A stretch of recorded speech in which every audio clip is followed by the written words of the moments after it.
Baik, Assalamualaikum warahmatullahi wabarakatuh. Perkenalkan, saya Muhammad Imam Zulfi dengan NIM 250201131. Saya akan menjelaskan PPT saya dengan materi kekuasaan hukum dan hak.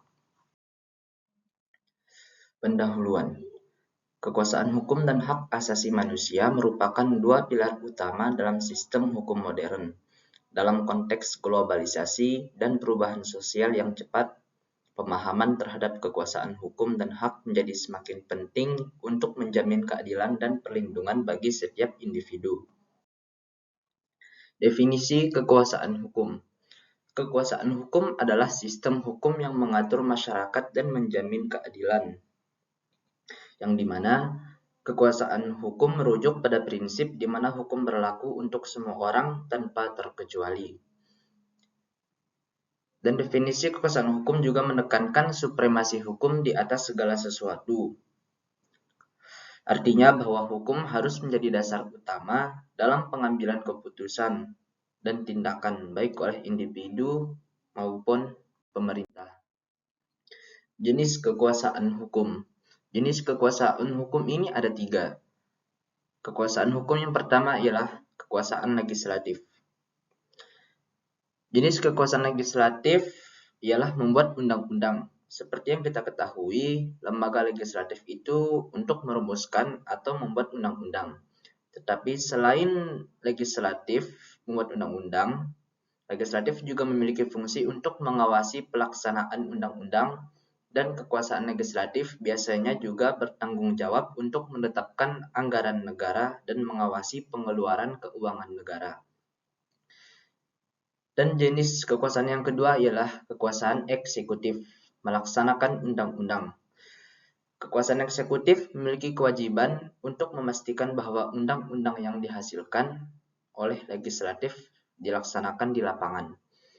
Selain hanya melaksanakan undang-undang, eksekutif juga bertanggung jawab untuk merumuskan dan menerapkan kebijakan publik yang dapat mempengaruhi masyarakat yang luas.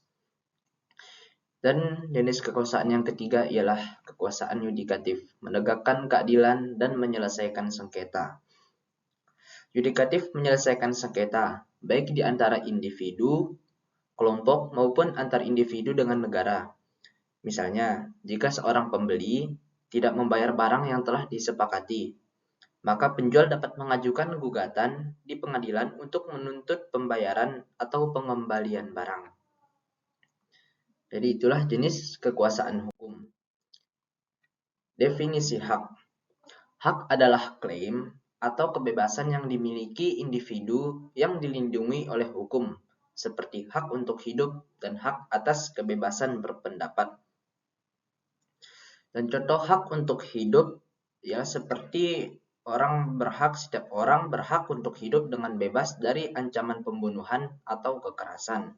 Dan contoh hak atas kebebasan berpendapat ialah setiap individu berhak untuk mengemukakan pandangan dan pendapat mereka tanpa takut disensor ataupun dihukum. Baik, hak juga memiliki jenis-jenis. Jenis-jenis hak yang pertama ialah hak asasi manusia atau HAM. HAM adalah hak yang melekat pada setiap individu yang tidak dapat dicabut, tidak peduli status, kewarganegaraan, ras, agama, ataupun gender. HAM sangat penting karena mendasari penghormatan terhadap martabat dan integritas setiap individu, serta menjadi landasan bagi hukum dan kebijakan di banyak negara. Dan jenis yang kedua ialah hak sipil. Hak sipil adalah hak yang memberikan perlindungan kepada setiap individu dalam menjalani kehidupan sosial dan pribadi. Hak sipil penting untuk memastikan bahwa individu dapat hidup tanpa adanya rasa takut akan penindasan atau pelanggaran oleh pihak lain, termasuk pemerintah. Dan yang ketiga ialah hak politik. Hak politik adalah hak yang memungkinkan individu untuk berpartisipasi dalam proses politik dan pengambilan keputusan negara. Hak politik penting untuk partisipasi aktif dalam pemerintahan dan menciptakan sistem demokratis yang sehat. Dan jenis hak yang keempat ialah hak ekonomi. Hak ekonomi adalah hak yang berkaitan dengan kesejahteraan ekonomi, akses terhadap sumber daya, serta hak untuk memiliki dan mengelola properti dan upah yang adil. Hak ekonomi penting untuk menciptakan masyarakat yang diyakini sejahtera secara adil, serta mengurangi kesenjangan sosial dan ekonomi antar individu. Jadi, kekuasaan hukum dan hak juga memiliki hubungan. Dan hubungan kekuasaan hukum dan hak yang pertama ialah kekuasaan hukum berfungsi untuk melindungi dan menegakkan hak-hak individu. Yang dimaksud adalah kekuasaan hukum menciptakan sistem hukum yang mengatur hak-hak individu, seperti hak untuk hidup, hak atas kebebasan berpendapat, dan hak atas privasi. Hukum memberikan perisai bagi individu untuk melindungi hak-hak ini dari pelanggaran. Dan hubungan yang kedua ialah hukum sebagai alat untuk mencegah pelanggaran hak. Maksudnya dengan menetapkan hukum yang melarang tindakan tertentu seperti kekerasan, diskriminasi, atau pencurian. Hukum memberikan batasan pada perilaku yang dapat merugikan orang lain. Prinsip-prinsip kekuasaan hukum. Prinsip-prinsip kekuasaan hukum yang pertama ialah supremasi hukum, yaitu hukum berlaku untuk semua orang tanpa terkecuali. Seperti yang kita tahu, supremasi hukum adalah pilar utama bagi sistem hukum yang adil dan demokratis, dengan menegaskan bahwa hukum berlaku untuk semua orang tanpa terkecuali.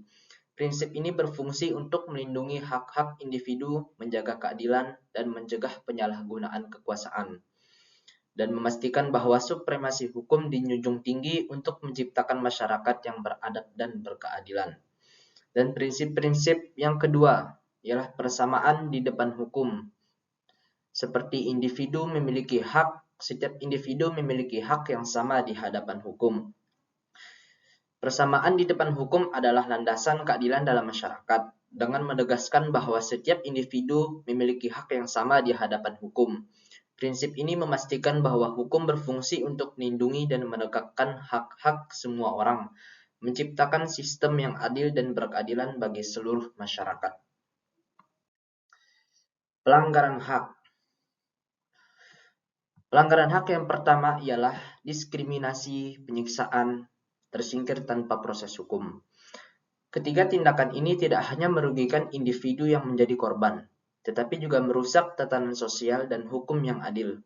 Penting bagi masyarakat dan pemerintah untuk bekerja sama dalam pencegahan dalam pelanggaran hak serta memastikan penegakan hak yang universal dan tidak dapat tergoyahkan.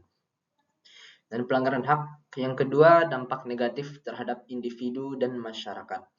Dengan adanya pelanggaran hak, maka setiap individu dan masyarakat pasti akan terkena dampak negatif dari pelanggaran hak tersebut.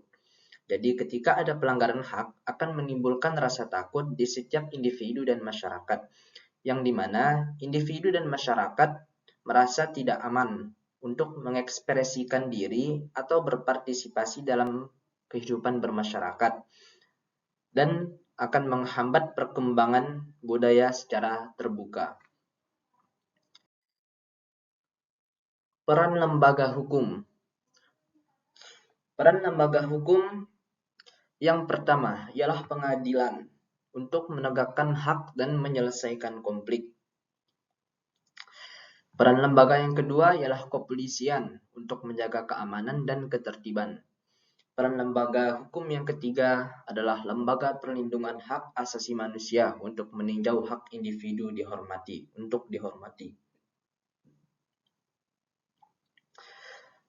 Ketiga lembaga ini memiliki peran yang saling melengkapi dalam memastikan bahwa hukum ditegakkan, keamanan dijaga, dan hak asasi manusia dihormati. Pengadilan memberikan jalur untuk menyelesaikan sengketa, kepolisian menjaga ketertiban sosial, dan lembaga perlindungan hak asasi manusia memastikan hak individu tidak dilanggar. Bersama-sama mereka berkontribusi pada tatanan hukum yang adil dan masyarakat yang sejahtera. Tantangan dalam penerapan hukum. Dalam penerapan hukum juga pasti akan memiliki tantangan. Tantangan yang pertama adalah ketidakadilan dalam penegakan hukum. Ketidakadilan terjadi ketika hukum tidak diterapkan secara adil dan merata, menyebabkan perlakuan yang tidak setara terhadap individu atau kelompok. Contoh, dalam beberapa kasus, prosedur hukum yang benar tidak diikuti, yang berujung pada putusan yang tidak adil atau tidak sah. Dan tantangan yang kedua ialah penyalahgunaan kekuasaan oleh pejabat hukum. Penyalahgunaan terjadi ketika pejabat hukum atau aparat penegak hukum menggunakan wewenang mereka tidak sesuai dengan hukum atau untuk kepentingan pribadi mereka. Contoh, seperti yang sering terjadi di negara kita, yaitu contoh seperti korupsi yang merugikan negara hanya untuk kepentingan pribadi mereka saja.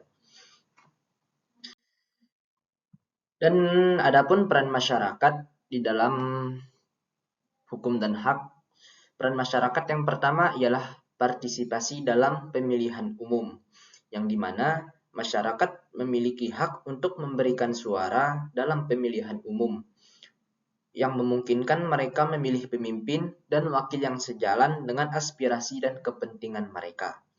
Dan peran masyarakat yang kedua adalah penggunaan media sosial.